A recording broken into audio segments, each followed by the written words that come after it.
Gimana Mas? Kabar Mas? Sip, sehat. Alhamdulillah ya. Moga-moga terus sehat. Harus. Ya Mas, gue pengen nanya sebenarnya kan lo orang jadul. Gue mau nanya dong tentang pergerakan lo di media tuh dari kapan sih Mas? Terjun di bidang media, lo mulai dari kapan? Terus apa sih yang ngebuat lo tertarik dengan dunia media? Apakah memang lo basicnya di dunia media atau apa Mas? Oh, sebenarnya sih gini, waktu SMP itu Tahun berapa? tahun berapa ya? Pokok gue SMP deh. SMP itu ada majalah sekolahan. Ah? Ya, agar gue bisa bolos, gue di situ.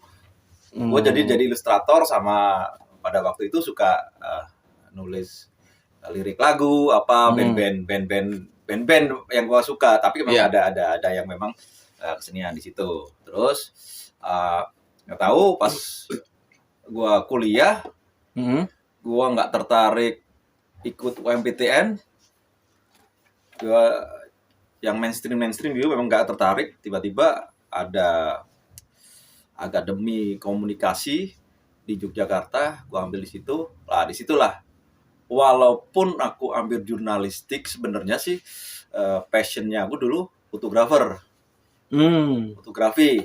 Jadi awalnya motret dulu, jadi diajak teman bergabung di ada anak medianya di Kedaulatan Rakyat Group. Awalnya dia fotografer, tapi karena pemretnya kebetulan itu tiba-tiba salah satu dosen aku jadi nanyain, daripada lu motret lu nulis. Disitulah akhirnya mulai nulis. Jadi bareng dua-duanya gitu. Ternyata kalau diurut-urut itu waktu SD aku udah nulis cerpen dulu, cerpen anak-anak, udah nulis. Jadi passion nulisnya udah ada dari dulu. Udah, terus kita ke Jakarta awal-awal 2000-an tuh sempat ngelamar di beberapa media, dipanggil tapi nggak datang sih, nggak agak tertarik. Jadi pinginnya sih fotografi, tapi ternyata akhirnya aku bergabung di sebuah media. Jadi waktu awal tuh nggak jadi Audio Pro, jadi aku bergabung di dua media waktu di awal-awal Jakarta itu. Audio Pro masih dalam embrio ya, masih dibuat, masihnya dalam masih prototipe, tapi udah mulai liputan, udah mulai itu. Tapi aku bekerja di sebuah surat kabar, dan lucunya di situ aku pegang rubrik kriminal, jadi ngepostnya di kantor polisi. Nah, itulah awal media di situ. Terus udah berjalan gitu, malah aku nggak tertarik fotografi. Jadi dulu sok idealis gitu. Kenapa? Karena dulu biasa pakai manual ya, analog ya.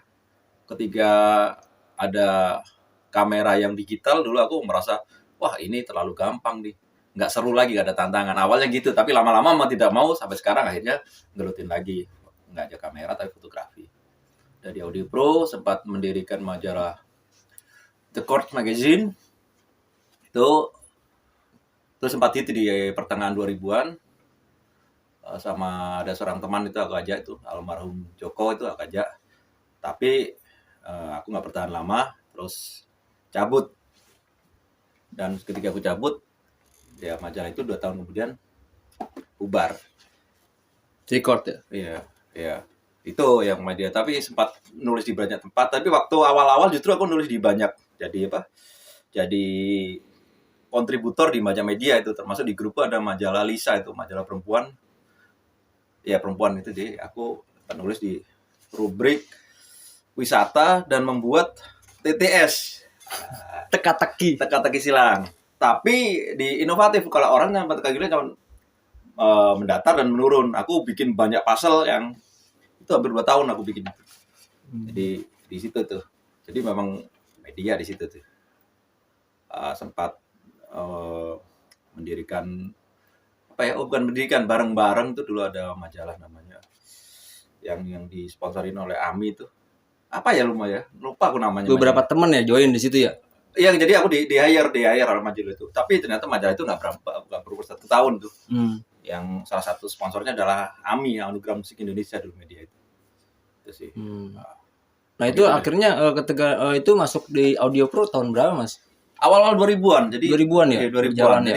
Jadi eh, lucunya waktu dulu aku nyumpain nggak pingin jadi fotografer, tapi cover pertama kali Audio Pro adalah hasil potretanku. Cover Audio Pro. Tapi aku masih pakai analog. Pakai kamera analog waktu itu. Kamera analogku tapi ribet. Kita harus nyuci filmnya di mana, apa segala macam gitu. Tuh, pakai kamera analog. Fotografer ya Iya. dia itu. Jadi setelah berapa tahun kemudian akhirnya beli kamera digital. Nah, sekarang udah kamera yang sangat digital. Ya, ternyata passionnya masih tertarik di motret-motret dan sekarang lebih suka bikin video. Gitu. Gitu. Berarti dari awal tuh di Audio Pro banyak untuk bersinergi dan tahu bekerja sama ya dengan beberapa orang yang memang kecemplung di media ya. Iya sih sebenarnya sih awal sih memang pinginnya sih dulu memang di apa ya memang media memang masih tertarik nulis pada waktu itu, tapi dulu awalnya sih passionnya tuh lebih ke art fotografi ya, sama ketika di media aja kita bukan kecemplung ya, memang ada basic ya sampai sekarang ya gitu ceritanya. Hal terburuk ketika lo akhirnya fix di Audio Pro itu apa tuh yang lo alami? Hal terburuknya yang lo jalanin? Gue rasa kalau kita melakukan pekerjaan dengan ada passionnya ya, kayaknya sih nggak ada hal yang buruk ya. Menurut aku apa yang aku lakukan nggak ada yang terburuk, tapi paling mungkin ada sesuatu yang membuat kita harusnya nggak gini, kita tingkatin, atau ada hal-hal yang buat kita meningkatkan passion, meningkatkan apa, mungkin dari dulu awalnya kayak contohnya sederhana ya, waktu aku nggak mau motret karena sekarang udah digital, nggak pakai film, nggak seru, udah digampangin, nggak harus profesional fotografer, lu anak SMA pun punya kamera yang harga puluhan juta pasti bagus. Tapi ternyata nggak seperti itu juga, ternyata diulik ya. Walaupun sekarang udah ganti berapa generasi kamera digital, nguliknya juga belum habis-habis juga sebenarnya sih. Berarti masih terus berlanjut untuk mengulik ya, ngulik masih kamera ternyata ya? Ada ini ternyata kameraku yang kemarin setelah udah nggak digital yang kemarin tuh, sebelum pakai yang terbaru ini, ngobrol-ngobrol teman-teman, ternyata ada juga yang ini belum diulik, yang kemarin ada ya, tapi udah lewat, udah nggak dipakai lagi. Udah, karena sekarang kan butuh yang praktis ya. Dulu kan masuk kamera yang gede-gede gitu kan. Kalau mau kemana-mana ribet bawanya. Iya. Tapi banyak foto bagus ketika manggung pakai kamera yang sebelumnya. Manual? Bukan, udah digital. Tapi settingannya masih aku setting manual atau macam-macam gitu. Gitu ceritanya. Ya lumayan ya, karena penyaringannya itu lumayan lah. Itu banyak yang memang lisik ya kan, kamera itu manual dengan yang digital. Kalau dulu kan manual kan harus panjang ya. SLR-nya, lensanya harus apa gitu kan, kita nggak tahu tuh apa dari pengamal apa ngambilnya tuh dari segi dan apa sih angle-angle-nya, terus kalau pengaruh nggak tuh Mas tuh kalau pengambil angle yang harus terbaik tuh? Pengaruh kalau jadi ada semacam ya sugesti ya, kalau kita pakai kamera digital kita akan ambil sebanyak mungkin, ambil terbagus. Masa sih dari 50 foto nggak ada 1-2 yang bagus. Tapi begitu kita pakai analog, itu maksimal 36 film. 36 cepretan. Dan kita harus bener-bener bagus pada waktu itu. Jadi secara basic teori, kita udah harus tahu. Makanya kalau cahaya kayak gini, kita pakai asa berapa. Itu dulu kan penting kan. Pas pakai speed berapa, pakai buka diafragma berapa. Gitu kadang-kadang kalau kita mau sedikit eksperimen juga harus aman. Jadi kalau kebanyakan teman-teman dulu zaman kita dulu waktu kita eksperimen, kita bawa kamera 2. Satu memang benar-benar safe, satu buat eksperimen. Karena kalau harus, apalagi kan filmnya terbatas ketika 36, cuma 36 cepretan maksimal.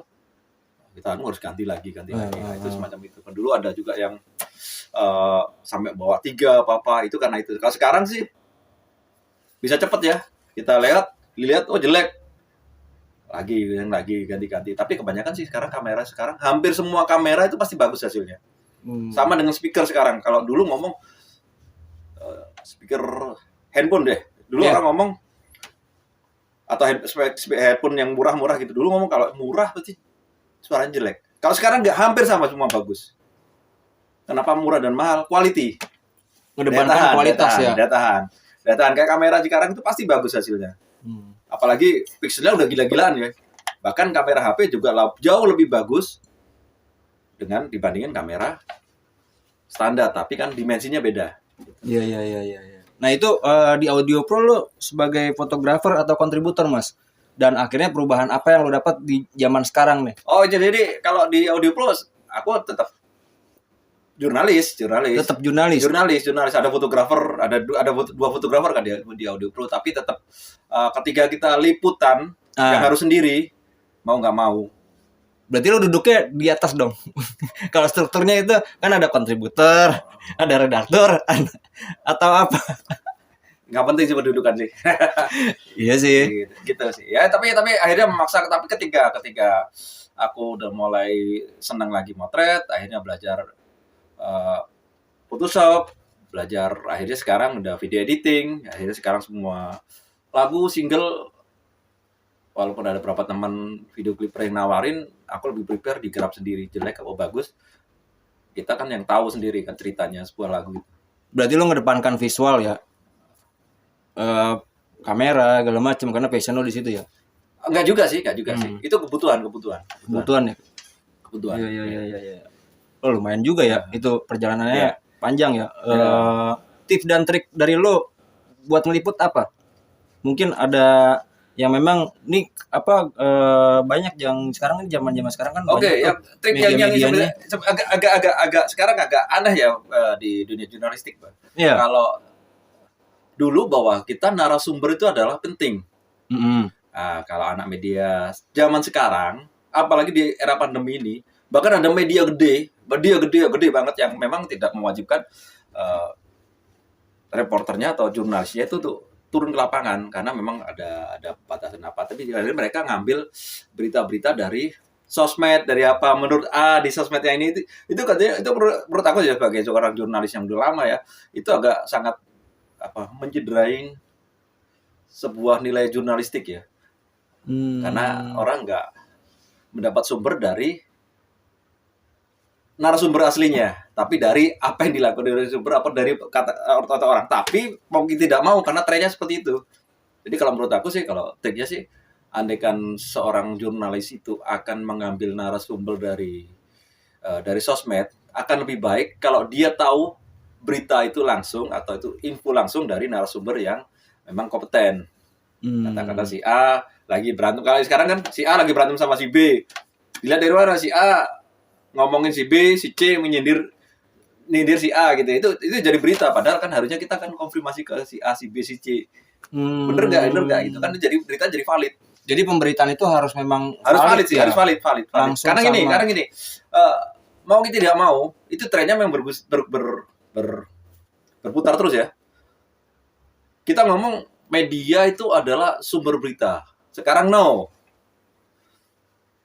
TikTok lebih cepat dari berita. Dari news, dari berita dari media, TikTok lebih cepat. Tapi kelebihannya TikTok adalah memang dia di-update cepat dan pengikutnya banyak. Pasti orang datang situ karena yang mempunyai aplikasi itu ratusan juta kali ya, di Indonesia itu udah puluhan juta ya. Tapi kelebihannya media adalah info yang valid.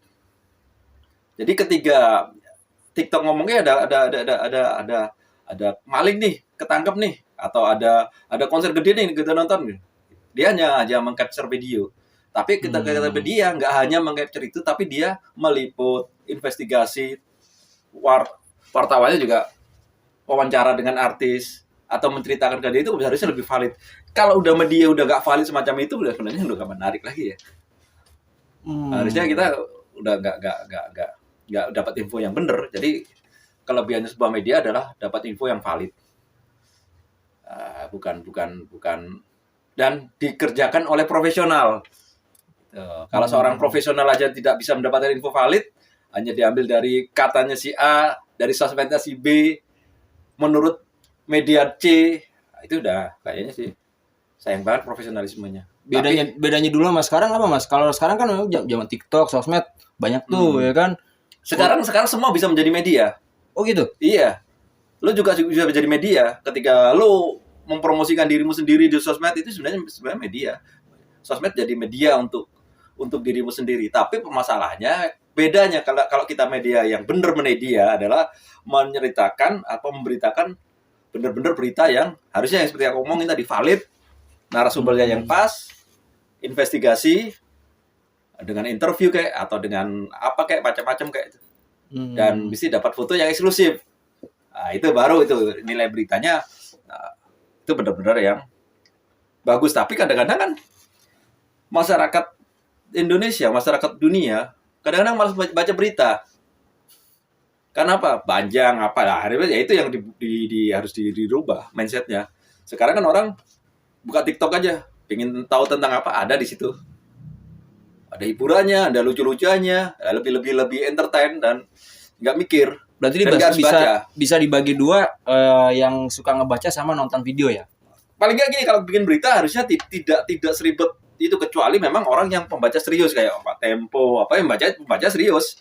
Dia nggak suka yang cuman 3, 4, 5 alinea, mungkin bisa 2-3 halaman yang dibahas di kulit itu, dikupas tuntas itu. Tapi kalau orang-orang awam kan, kita mau tahu band A berantem sama band C, cukup dari TikTok.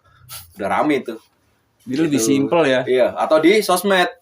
Sosmednya siapa? Katakanlah band A sama band C berantem, band B berantem, si C ngomongin dia di sosmed dia. Jadi udah perlu tahu. Itu. Ya, trennya berubah. Kalau dulu kan news kan ada berita kan ada di mana, kapan, siapa, dan mengapa. Sekarang udah enggak terjadi gitu deh. Oh, ada itunya ya, dulu kan ada karena teorinya gitu kan. Sekarang kan bergeser gitu.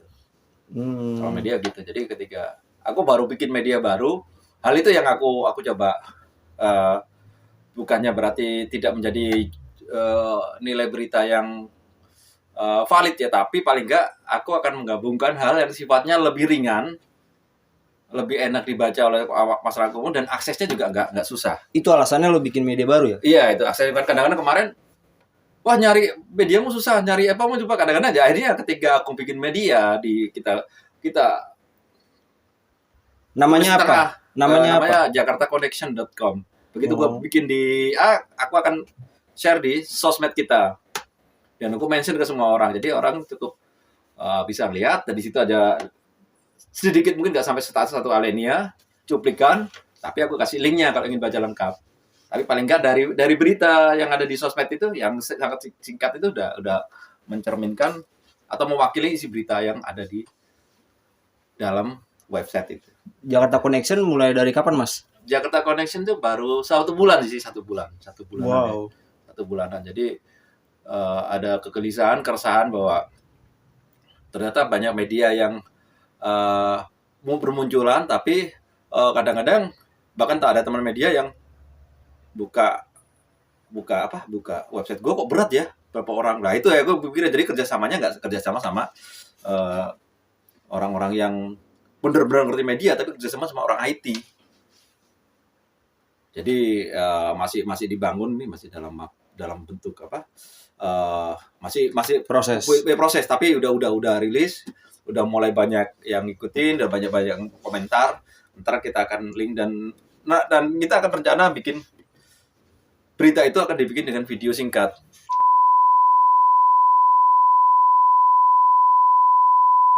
Ala TikTok, tapi di sosmed kita ya, sebuah main beritanya si band apa lagi manggung atau apa, kita bikin model. Jadi lebih kepada ke digital ya. Iya. Tapi situ tulisannya tetap ada, artikelnya. Tetap tulis ada. Berarti ada 2 divisi ya. Jadi pagi itu tapi mungkin juga kalau memang nilai beritanya adalah lebih kuat ke visual, kita nggak akan bikin versi tulisnya, tapi memang kita bikin visual gitu. Dilihat dari mana bentuk kekuatannya, Mas? Kekuatannya adalah kalau di visual kan orang kan akan lebih suka. Sekarang orang udah terkontaminasi budaya visual daripada budaya membaca ya. Kalau kita lihat sejarah film, sejarah dunia, Ini teorinya ya, orang lihat sejarah dunia bahwa zaman dulu membaca buku. Ya. Kalau sekarang kita lihat sejarah dunia yang lebih nempel di kita adalah produksi Hollywood. Lalu kita lihat tentang Troya, walaupun itu drama tentang apa kayak itu lebih menarik daripada kita membaca buku saat ini, dan orang lebih nancap. Akhirnya ketika Hollywood ini yang agak diplesetin itu akhirnya yang menancap di banyak orang. Karena ya seharusnya itu yang Troya itu yang siapa sih? Apa ya cerita tentang Troya itu? Itu padahal kan ada banyak dramanya kan, tapi orang diajak ya itu. Tapi gue agak kaget sih Mas ketika waktu itu lu nge-DJ. Itu mulai kapan sih Mas lu DJ Stro? Jadi gue mikir lu jadi media tapi nge-DJ, apa memang bener DJ atau gimana gitu. Itu di sela-sela kayak tengah-tengah gitu, cek ya kan? Oh jadi gini, itu sebenarnya sama. Jadi gini ya, kalau seseorang melakukan sesuatu pasti itu pernah dilakukan zaman dulu. Ada reminder ketika masa lalu kita. Ketika media dulu waktu SMA, bahkan waktu SMA aku nggak pernah bercita-cita jadi wartawan atau penulis. Ketika aku SD, aku menulis cerpen, aku cuma pengen nulis cerpen aja. Ketika SMP aku terjun di media itu karena biar bisa nggak masuk kelas aja, karena kan ada jam-jam yang kita bisa konsentrasi sejam 2 jam di sebelum terbit di situ. Jadi nggak ada cita-cita ya. Tapi itu ke reminder bahwa ternyata aku pernah melakukan gitu. Untuk yang DJ sebenarnya gini, gue suka dugem, suka electronic music, tapi gue suka metal. Gue banyak band dulu waktu kuliah, bandnya metal malah. Kita main groove metal ya. Zaman dulu, terus sempat ngeband pop tapi nggak. Ngeband jazz ya, tapi nggak jalan. Gue terlalu jago main musik ya. Aku main drum dulu. Tapi waktu main metal, aku jadi vokalis ya. Agak aneh juga sih. Terus tapi passionnya di musik udah dari dulu. Pas waktu pertengahan 2000-an aku sempat bikin band, banget rilis di sebuah label, tapi kabel kompilasi pas menjadi produser sebuah album kompilasi, dan ada band gue ya namanya Audio Project itu sama si Alek Kuplay itu jadi basisnya. Sekarang kemarin kolaborasi sama aku, dan itu sempat rilis titip edar di Alpha Record. Di si Audio Project itu. Jadi itu memang, tapi karena kan bikin band tidak gampang ya. Kita menyatukan banyak kepala. Belum tentu cocok kan. Lah hal itu. Tapi ketika DJ awalnya kan di majalah gua kan ada review produk kan. Iya. Tiba-tiba gua dikirim, awal gua dikirim tuh pioneer awal-awal dari analog menjadi kita yang pakai CD itu dikirim. Gue pikir ini gimana mainnya ya, akhirnya nggak bisa karena kalau nge-review itu harus 2 kan, 2 produk, ada mixernya. Kalau itu cuma bisa nge-play doang. Aku ikut pioneer awal-awal tuh, bingung itu kok gimana ya, nggak bisa ya. Terus dulu ada produk Numark itu controller. Gue dikirim yang sama kayak gitu, tapi sepasang. Udah ada mixernya, jadi mereka satu paket 2 CDJ sama mixer. Nah itu coba-coba. Cuma pada waktu itu aku pikir gimana mainnya ya, akhirnya bisa dalam waktu 1 jam sampai 1 jam 2 jam bisa. Terus gue dikirim lagi, akhirnya gue jadi PD, dikirim lagi controller mereknya Hercules itu pada waktu itu. Semakin penasaran nih.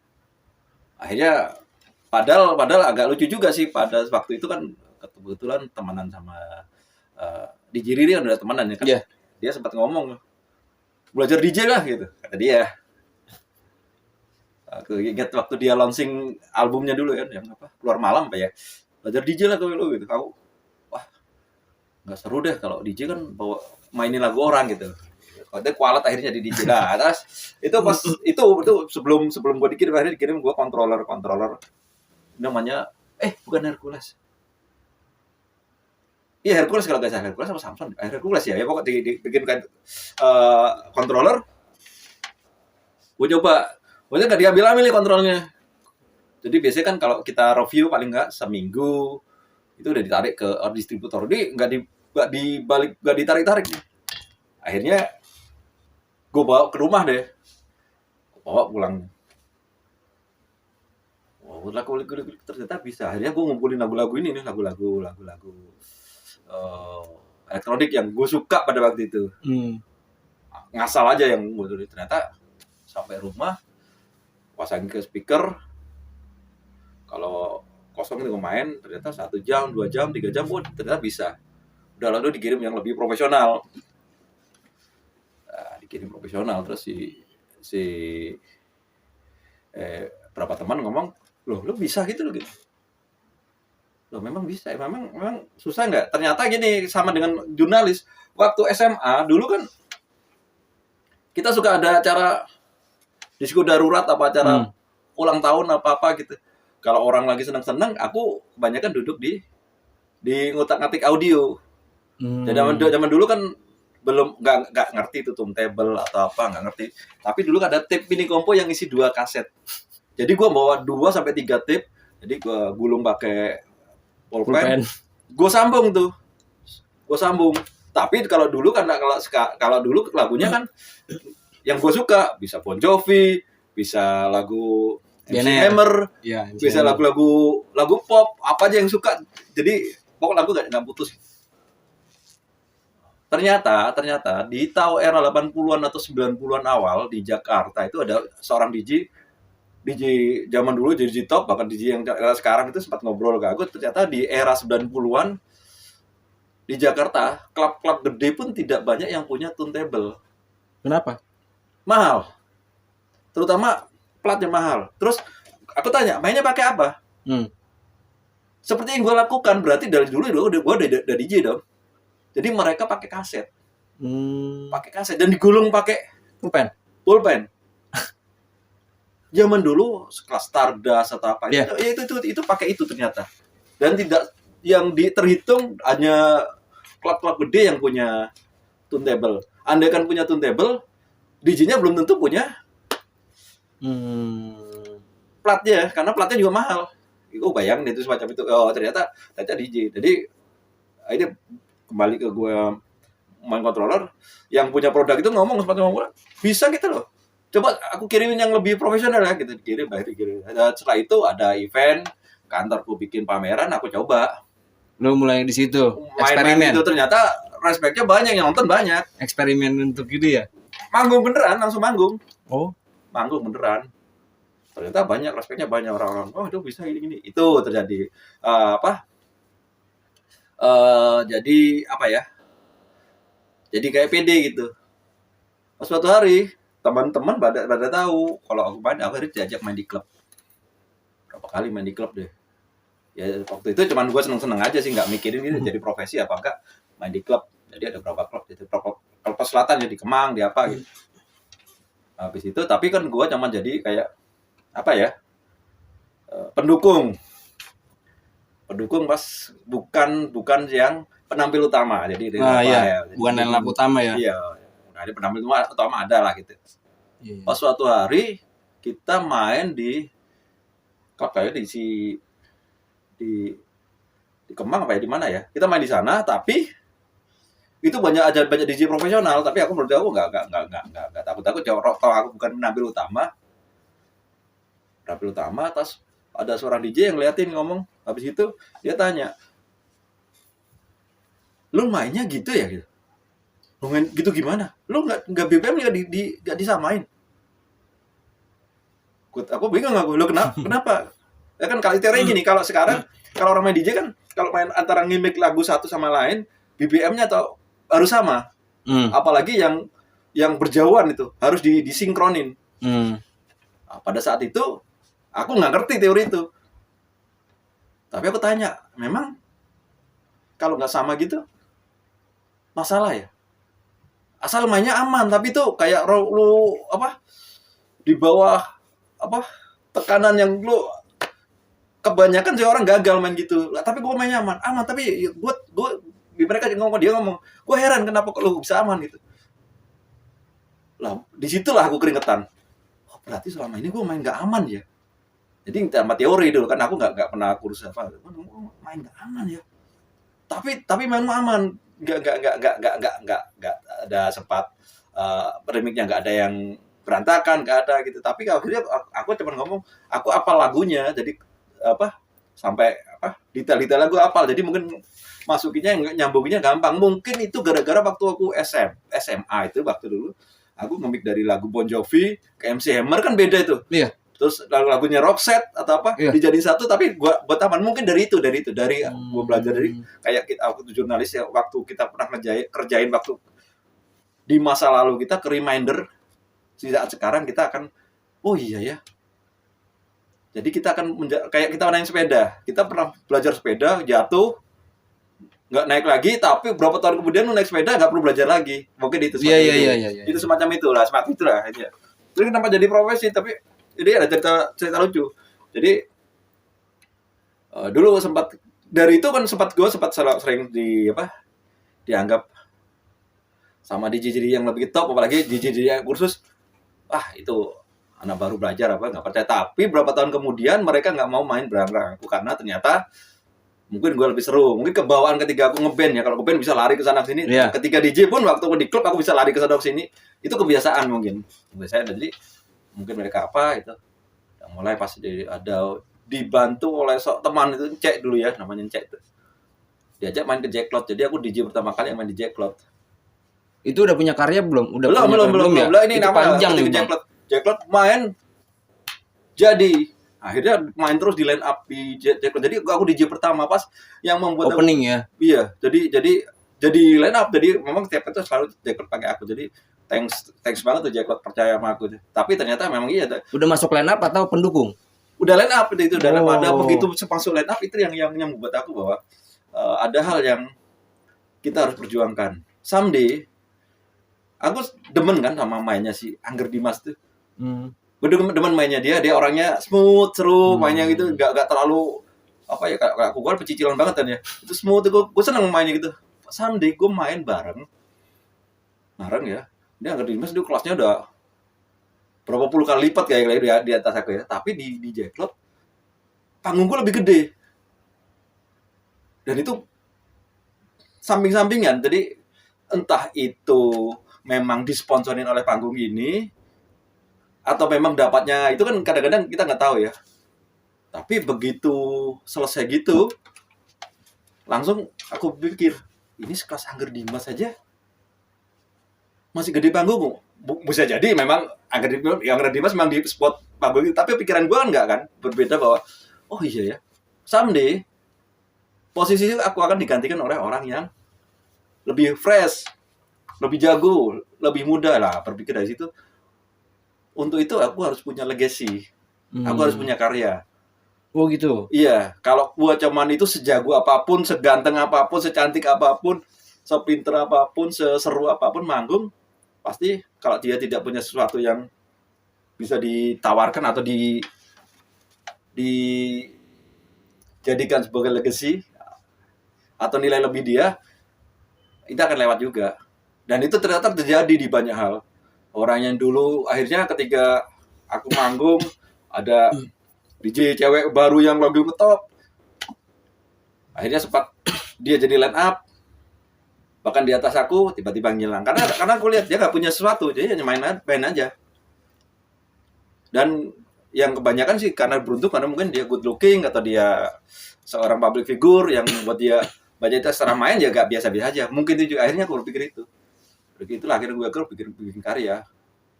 Dan ketika bikin karya, justru udah dari awal udah berpikirnya aku nggak seperti orang yang kalau DJ kan biasanya kolaborasi dengan cewek, lagu-lagu itu. Udah aku pikir udah gak gitu.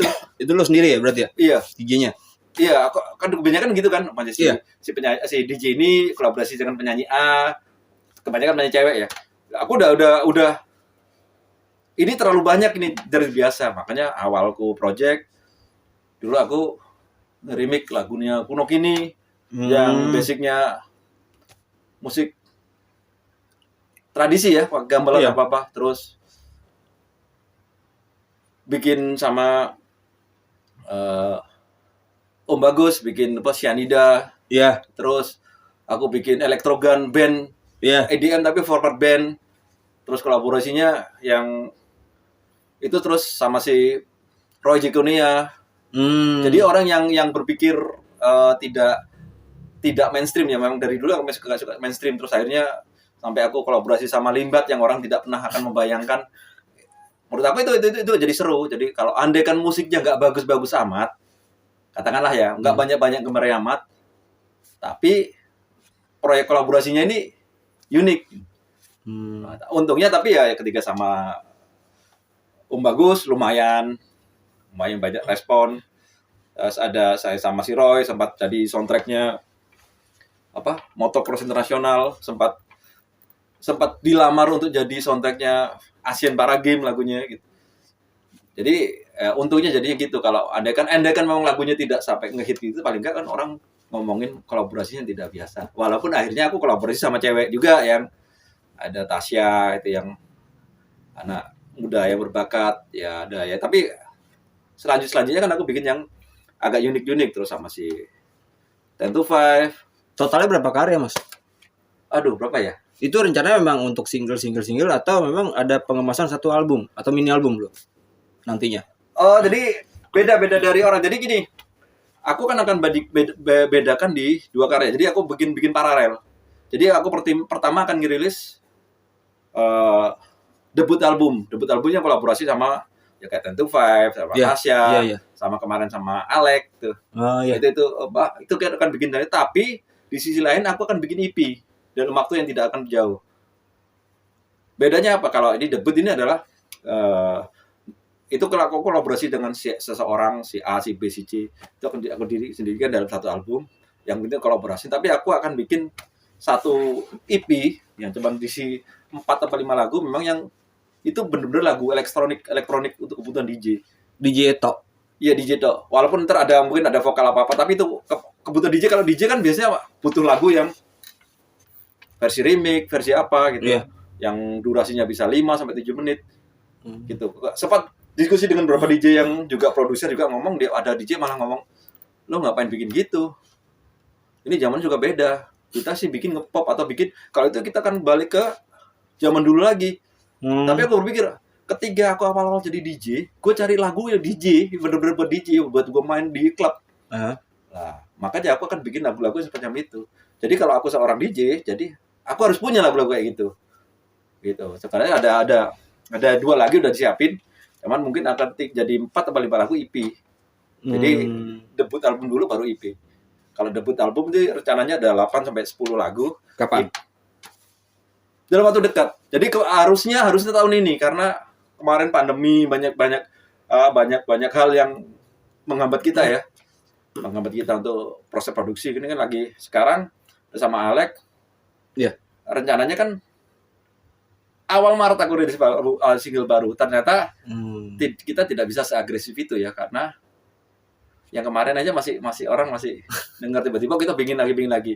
Aku akan pikiran kapan aku akan rilis single selanjutnya. Ada seorang penyanyi yang gue nggak kenal, gue lihat dia perform dan unik. Ternyata ketika kita ngobrol di sosmed, ketemu nyambung. Ada proses udah workshop, tinggal finishing lah. Berarti punya ketertarikan tersendiri ya? Apa? Dari lo ya?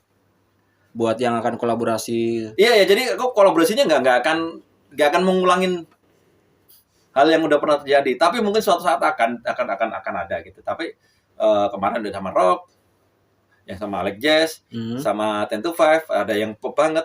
Yang ini ya agak indie. Next kan ada yang sama reggae. Dan aku bikin lagi satu single itu ada sama rapper sama penyanyi dangdut dijadiin satu. Lagu nggak ada, cuma itu masih mencari yang pas. Kemarin ada orang yang aku ajak kolaborasi, masih dia mikir-mikir, karena mungkin konsep gue kadang-kadang terlalu ekstrim bagi orang-orang yang biasa mainstream ya. Ketika aku tawarin, ini ada dangdutnya, dia agak berpikir gitu. Tapi ketika jadi, oh maksudnya gitu. Kebanyakan gitu. Tapi ya itu disiapin. Jadi selama proses pembuatan album debut, ini proses yang album EP yang khusus elektronik juga di jalan. Tahun ini keluar insya Allah ya? Iya, moga-moga. Kalau tidak ada halangan, kalau tidak ada PPKM lagi.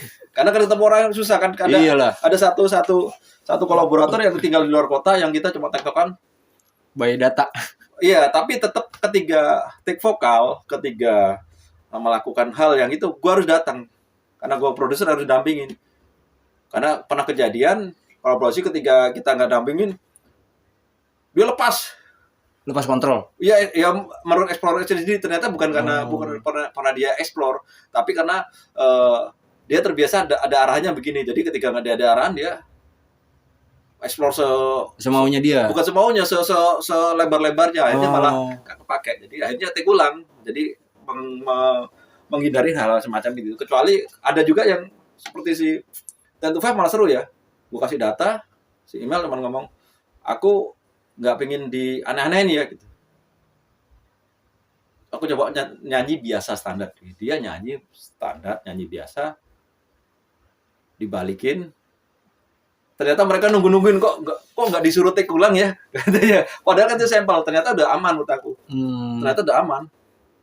Cuman apa efek-efek dikit. Ternyata dia loh, nggak, itu kan aku masih belum maksimal, tapi udah oke kok. Tapi ternyata jadinya gitu ya, di luar ekspektasi. Itu dirilis sendiri-sendiri. Apa sendiri semua? Sendiri-sendiri dulu, baru ntar kalau udah terhitung 8 lagu atau 9 lagu, lagu terakhirnya lagu itu dirilis dalam bentuk album, selanjutnya lagu yang terakhir dirilis. Jadi ntar dirilis satu-satu dari semua single. Ini karena sekarang masih terkumpul 6 atau 7 ya yang mau disiapin buat 6 atau 7, jadi sekitar 2-3 lagu lagi. Kan kalau besok rilis tinggal 2 lagu lagi. Besok rilis, setelah itu rilis, kita launching, tapi yang terakhir itu udah kita produksi. Oh, berarti udah ada timeline gambaran ya? Iya, ini udah selesai, rilis album, berapa bulan kemudian baru dia rilis single terakhir. Labelnya? Label sendiri. Jadi kenapa label sendiri, teman? Sebenarnya sih bukannya nggak percaya sama label, tapi keadekan kita kerja sama label lain juga nggak masalah. Jadi awalnya kan, kalau zaman dulu kan label kan orang menunggu report, pas menunggu jadwal rilis, menunggu itu kan harus sesuai timeline mereka. Iya. Ketika kita rilis punya label sendiri, suka-suka kita loh mau rilis kapan.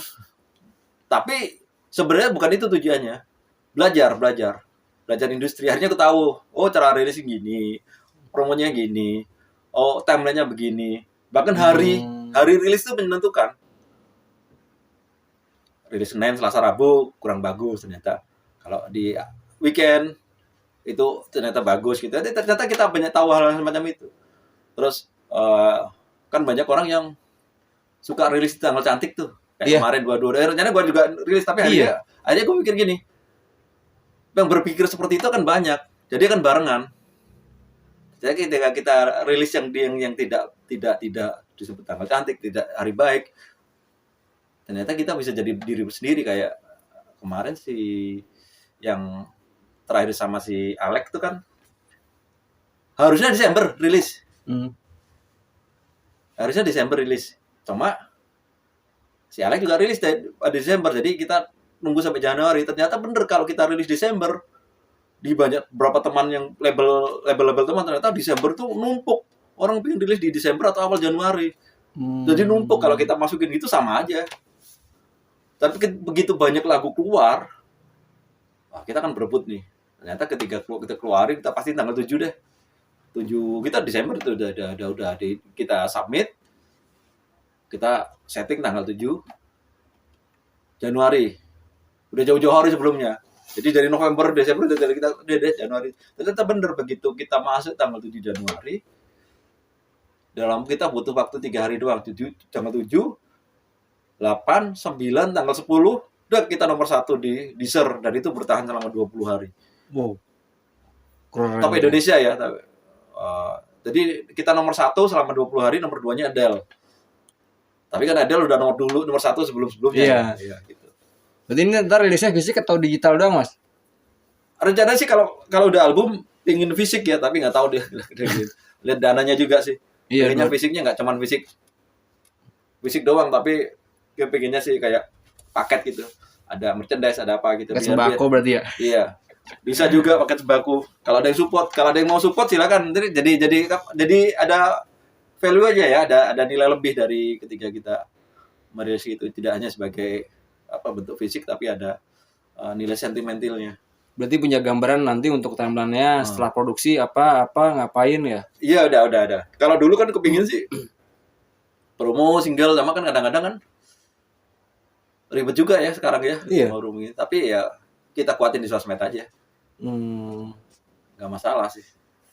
Oke, the last word untuk yang nonton nih buat kalian apa nih dari Mas DJ Stro for President apa nih? The last word sebelum kita closing. Di zaman modern loh ini. Iya. Di zaman modern yang memang menilik banyak ya mediagram, sosmed lebih kencang gitu loh. Apa pertanyaannya?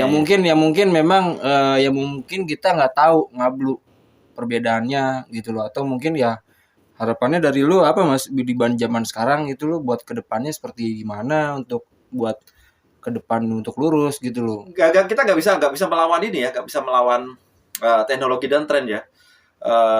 Kayak media cetak, memang media cetak salah. Terus Bluebird dulu naik daun, memang Bluebird salah. Akhirnya kalah sama online. Kita tidak bisa melawan itu, tapi kita bisa mengikuti. Bahkan kalau menurut aku, kalau apa yang kita bisa lakukan di sosial media itu bisa maksimal, why not? Kita lakukan, kita nggak bisa melawan itu. Ketika aku so idealis, wah motret zaman sekarang ini nggak seru ya, karena udah digital gampang. Ternyata ketika digital, yang diulang juga nggak bisa habis juga. Ya itu kita bisa melawan. Yang penting kita bisa beradaptasi. Beradaptasi dengan perkembangan. Ya. Tapi ini ada satu quote dari gue sih. Mau di musik, mau di apa segala macam ya. Kalau menurut kita tidak bisa memaksakan selera. Tapi kita bisa mengasih sebuah sugesti. Buis. Sama dengan ketika kita di musik ya. Gue nggak mungkin maksain lu yang suka metal dengerin lagu elektronik. Tapi kita bisa mensugesti. Sosmed itu yang bisa dilakukan. Kita bisa ngasih sugesti di sosmed, bisa ngerti hal. Akhirnya seperti contoh dulu membuat Roy Jokonia paham musik EDM nggak gampang. Begitu juga Om Bagus, begitu juga ketika Limbat nggak gampang, tapi ketika kita masih sugesti pelan-pelan kita akhirnya mereka ternyata begini. Karena ketika kita main di musik, kalau lu membatasin, menurut gua bukan real musician. Real musician ini tidak membatasin, tapi seorang musisi menurut aku, ya seorang musisi yang bagus adalah ketika dia bisa bekerja sama dengan orang lain. Yeah. Bukan dia jago main tapi dia bisa bekerja sama dengan orang lain. Yes. That's right. Oke, Mas, thank you Mas. Udah kita ngobrol-ngobrol, bincang-bincang. See you next time. Sukses buat Dapur Bicara. Yeah.